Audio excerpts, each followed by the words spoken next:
Fala pessoal, estamos começando mais um estudo aqui no canal. Essa é a aula 5 a respeito da batalha espiritual. Nós estamos usando aqui o livro de Batalha Espiritual do Augusto Nicodemos.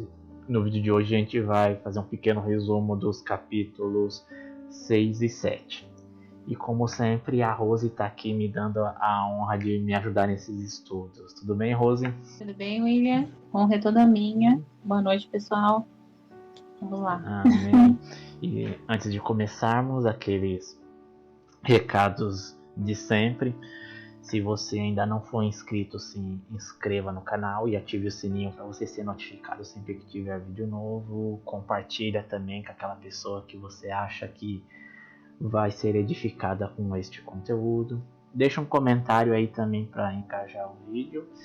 E caso você queira concorrer ao livro que a gente está utilizando aqui, se você queira concorrer no final desse estudo, basta você clicar aí no link do grupo do WhatsApp que está na descrição. E aí, fazendo parte do grupo lá, a gente vai informar as regras para você participar do sorteio.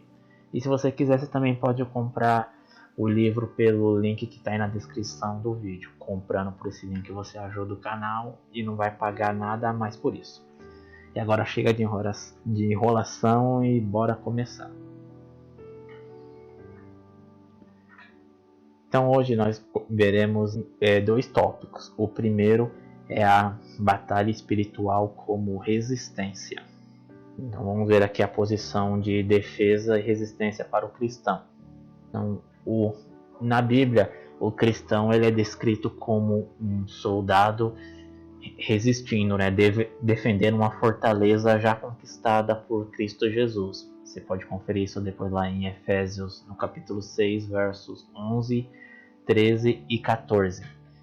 Isso é interessante porque a gente sempre pensa na batalha espiritual como algo ofensivo, né? A gente já falou nos outros vídeos que a gente está em guerra, né, a partir do momento que nós nos tornamos cristãos. Já somos alistados a esta guerra, mas a guerra que a gente está não é algo ofensivo, que a gente vai direto para o campo de batalha, é defensiva. Então Jesus conquistou já o território para a gente e agora cabe a nós defender esse território das investidas do inimigo.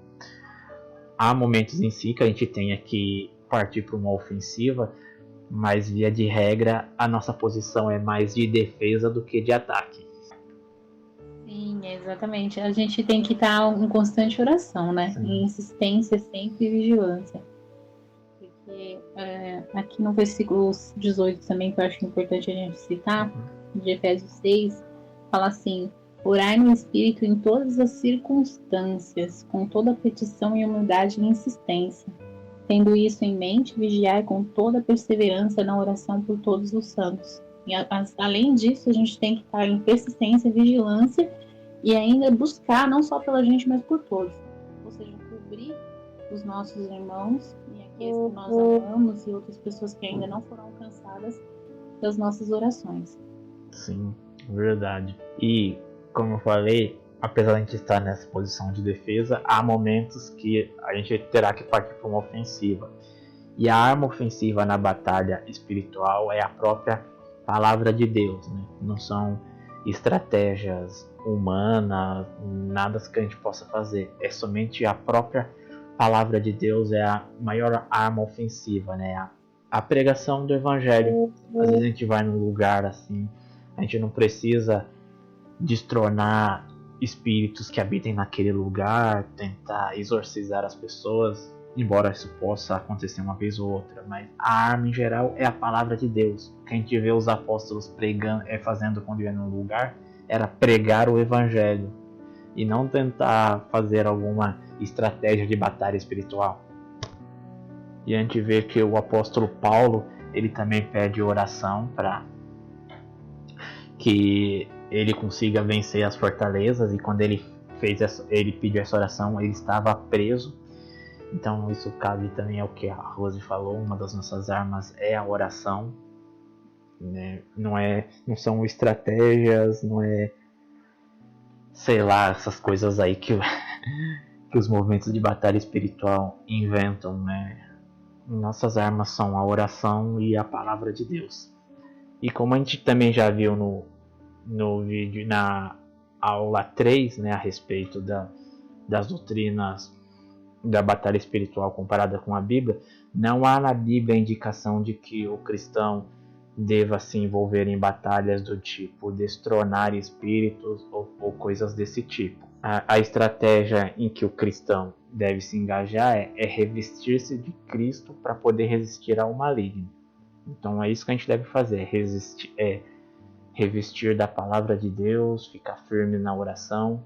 Palavra de Deus e oração são as nossas armas na batalha espiritual. O resto são só coisas que o homem inventa, sei lá por quê, que acho que ele quer estar no lugar de Deus ou algo do tipo, né? Mas as nossas armas, elas não são espirituais, não são carnais, né? O que leva a gente até para o próximo slide.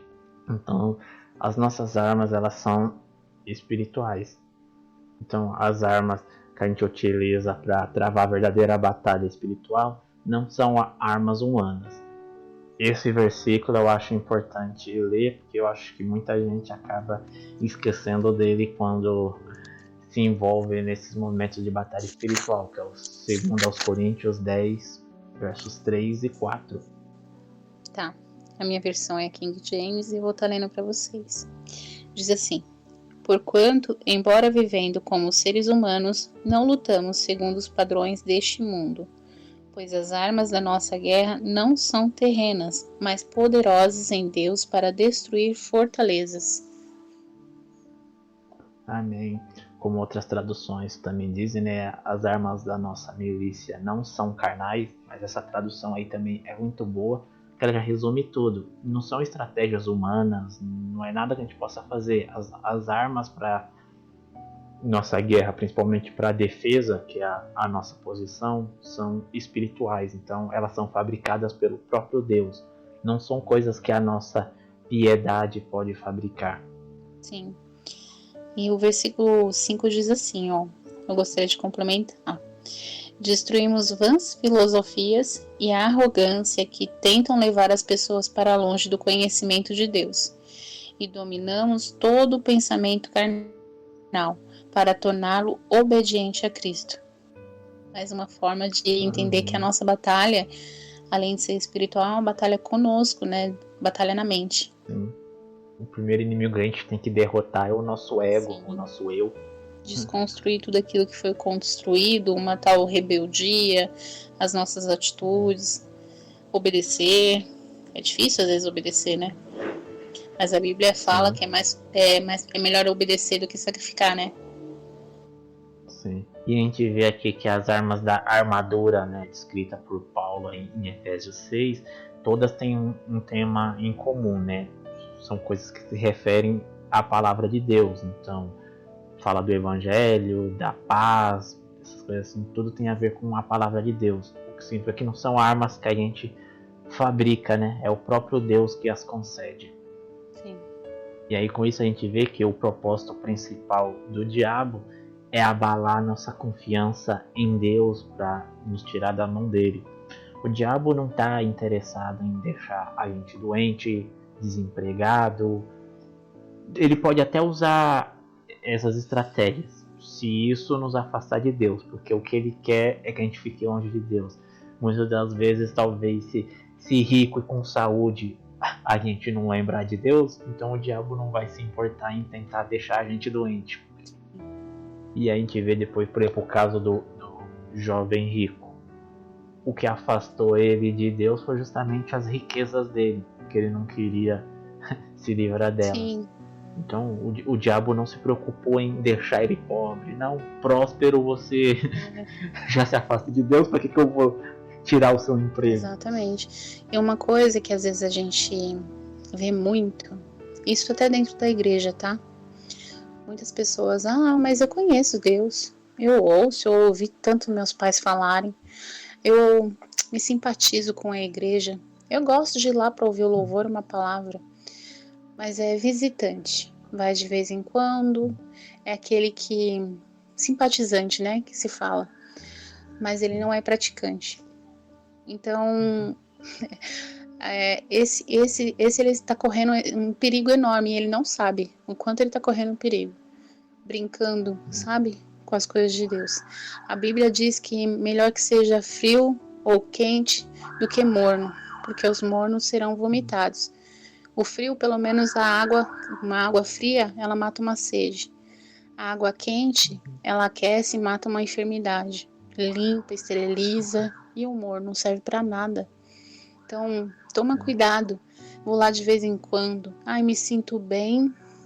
Vai lá, o pastor estende as mãos, limpa a sua casa, expulsa demônio, arruma a sua casa e você vai e volta para o mundo. Daqui a pouco. Sim. E a Bíblia diz também que quando a casa ela é encontrada vazia, vem 7 vezes mais, né, William, se eu não estiver enganada, para se hospedar na sua casa.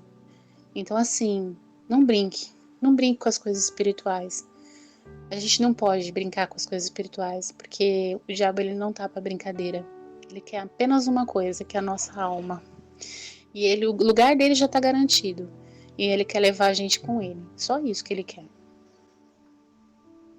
Sim. E aí agora a gente vai, né, pro segundo tópico da batalha espiritual. Nós já vimos a batalha espiritual como uma resistência, né? Então a posição principal do cristão na batalha contra o diabo é de resistir.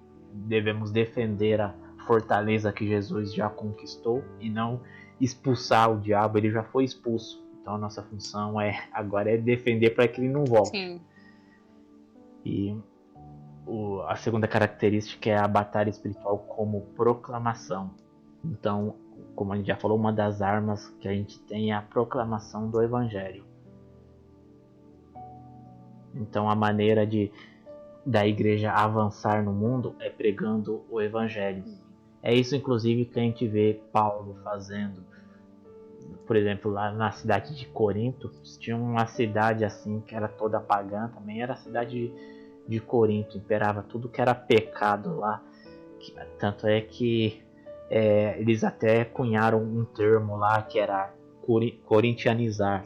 E não significa se tornar corintiano, mas corintianizar é se tornar um Corinto, ou seja, uma pessoa depravada, porque era só quem morava na cidade de Corinto. E quando Paulo chegou lá, ele não expulsou demônios daquela cidade, ele pregou o Evangelho. Às vezes a gente esquece disso, quanto poderoso é o Evangelho, e entre muitas aspas, só o que a gente tem que fazer é o Evangelho. Eu falo só assim, como pregar o Evangelho já é muita coisa, e não se prega de qualquer jeito não. Mas às vezes parece que o pessoal não se conforma em pregar o Evangelho, ele quer algo a mais, quer fazer o showzinho, a estratégia, porque parece que a pregação do Evangelho não é o suficiente. Escandaliza, né? Então a proclamação do Evangelho é a arma ofensiva da igreja, como a gente já falou. E aí, como também já foi falado que Paulo ele abalou as estruturas de Corinto pregando o Evangelho. E é o que muita gente não quer fazer, né? Porque é muito mais fácil, né? Fazer um show, você marcar lá um evento, falar um monte de palavra bonita, falar uns tal de sai daqui, Satanás, tudo, e em vez de simplesmente pregar a palavra como ela é, né? Sim. Dá muito trabalho a pessoa se preparar para pregar o Evangelho. Sim. Fazer um showzinho é mais fácil. Sim. A gente não desmerece que o Espírito Santo, né, pode se revelar, curar, expulsar, né, as pessoas que estão possessas, pode ser os seus demônios expulsos. A gente está querendo dizer que tem coisa que é utilizada de maneira errada, né? Sim. E é uma das coisas que até eu e minha filha a gente vigia muito. Por exemplo, a gente pega alguma coisa na igreja para repassar. A gente vigia qual é o contexto que a gente vai repassar, porque tem outras pessoas que estão lá fora que não vão entender. O meio pentecostal, por exemplo, acaba virando chacota, sabe? Então a gente, é muito precioso tudo isso, essa atmosfera que a gente vive. Não pode virar chacota na boca dos outros, sabe? Sim.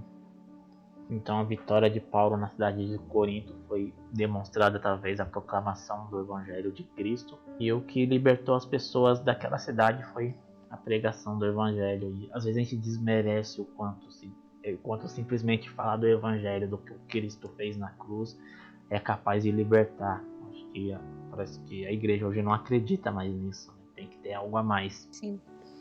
E aí agora a gente vai ver aqui o outro tópico, que é a respeito de determinar e repreender, que é algo muito comum nesses momentos de batalha espiritual, né? Eu determino, eu repreendo. E será que tais práticas são bíblicas? Até certo ponto podem ser, mas o que a gente vê é exagero. Sim. Pois, por exemplo, a gente não vê na palavra, na Bíblia, exemplos, principalmente no Novo Testamento, de que os crentes têm essa autoridade de determinar as coisas. O que Jesus ensina é que a gente ore, seja feita a tua vontade, e não eu determino, né? Como, por exemplo, quando Paulo ficou com aquele espinho na carne, diz que ele foi pedir 3 vezes para Deus tirar o espinho e Deus não quis. Ele falou, a minha graça te basta, você vai ficar com esse espinho. Talvez para o pessoal do movimento de batalha espiritual, Paulo deveria determinar que aquele espinho fosse embora em nome de Jesus. Mas não foi isso que ele fez. Sim. E aí o que a gente vê que a prerrogativa de repreender os espíritos e potestades é de Cristo e não dos crentes. Jesus é que tem o poder de repreender. A gente não. O que nós devemos fazer é orar para que Deus haja se for da vontade dele. Eu não estou dizendo aqui que não é errado você orar por cura, orar para que certo mal se afaste de você. Podemos orar, mas a gente ora para que Deus faça isso, se for da vontade dele, mas crendo que seja qual for a vontade dele, será melhor. A gente não pode obrigar que Deus faça algo porque a gente não está gostando da situação que a gente está. Verdade. E a maneira que a gente tem de lidar com as dificuldades dessa vida é se entregar totalmente ao Senhor, né? É difícil, falando aqui no vídeo é fácil, né? O ruim é viver isso na teoria, é viver na prática. Todos nós temos nossos momentos ruins, aqueles dias em que parece que tudo tá vindo de uma vez em cima da gente. E a melhor forma de passar por isso é se entregar inteiramente ao Senhor, confiando que Ele está com a gente, que Ele cuida de nós e que a vontade dele é boa, perfeita e agradável. Sim. E aí agora a gente vai entrar também num outro tópico, né? Pois a gente já viu, tá? Se a nossa posição é a de defesa, a nossa arma é a palavra de Deus, a gente concorda com isso, mas e aí como é que fica a expulsão de demônios? Eles são, pois os demônios são reais e eles possuem pessoas. Então como é que fica isso na doutrina bíblica da batalha espiritual?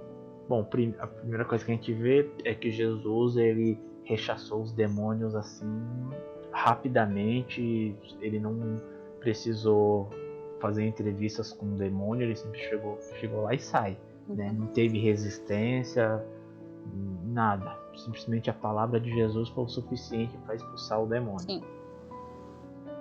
E isso vale de exemplo para a gente também. Os demônios devem ser também expelidos com a palavra de Deus, sem mais nada, sem estratégia, sem todas essas coisas que a gente vê aí em muitos lugares. É chegar, falar a palavra de Deus e o diabo vai sair em retirada.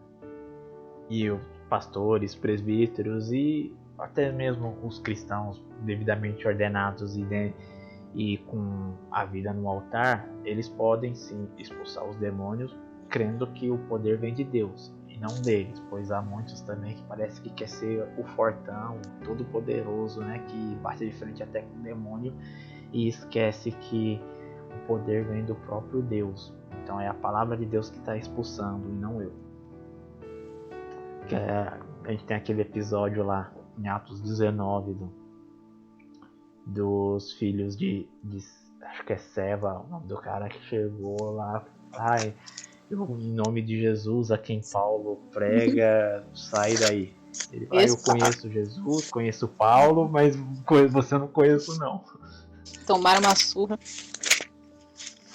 Então, saíram de lá envergonhado. Sim. Há momentos que sim, a gente vai ter que se deparar com expulsões. Eu queria nunca passar por isso, né? E até hoje eu não passei. Mas pode ser que uma vez eu me depare com uma pessoa que esteja genuinamente endemoniada. Isso é uma coisa também que a gente tem que certificar, que acho que muitas das possessões que a gente vê é mais fingimento da pessoa do que demônio de fato. Mas existe os demônios lá, a possessão genuína. E a gente tem que estar revestido da palavra de Deus para expulsar o demônio e libertar aquela vida. Sem enrolação, sem conversa, sem o que você está fazendo aí, quem mandou você, não, vaza daí, tchau. E bom, gente, acho que por esse vídeo é só isso, né? Acho que esse vídeo vai ficar mais curto que os anteriores. Eu espero que estejam gostando. A gente já teve os feedbacks dos primeiros vídeos, né? Foi no momento que a gente está gravando esse vídeo aqui, já tem alguns vídeos no ar. A gente já teve uns feedbacks positivos, vocês parecem estar gostando e espero que continue sendo bênção e só reforçando. Compartilhe esse vídeo, vamos fazer aí a palavra de Deus chegar mais longe. Se esse conteúdo realmente está abençoando a sua vida, então ele pode abençoar a vida de outra pessoa também. Ao fazer isso, você vai estar entrando na batalha espiritual pela proclamação. Você vai fazer com que o evangelho chegue mais longe. Sim, a intenção nossa aqui é exatamente ser um canal, né? Canal de bênção, um instrumento na mão do Senhor. E não ganhar like, ganhar dinheiro com isso. Exatamente, é só para fazer a nossa parte pro reino. Que nem merecemos nada, né? Verdade. Até porque ganhar dinheiro com um canal de teologia no YouTube, você vai passar fome. Só se você for o Whindersson Nunes. Porque não é reconhecido. Né? E o Whindersson Nunes fazendo palhaçada ainda. E mais uma vez aí, obrigado, Rose, por me dar honra nesses estudos, né? Porque se só fosse eu falando, acho que ninguém ia assistir. Acho que ia, meu amigo. Oxi, com certeza. Você dá aula e dá um nó em cada um de nós. Que Deus abençoe sua vida, viu? Te cubra de muita sabedoria.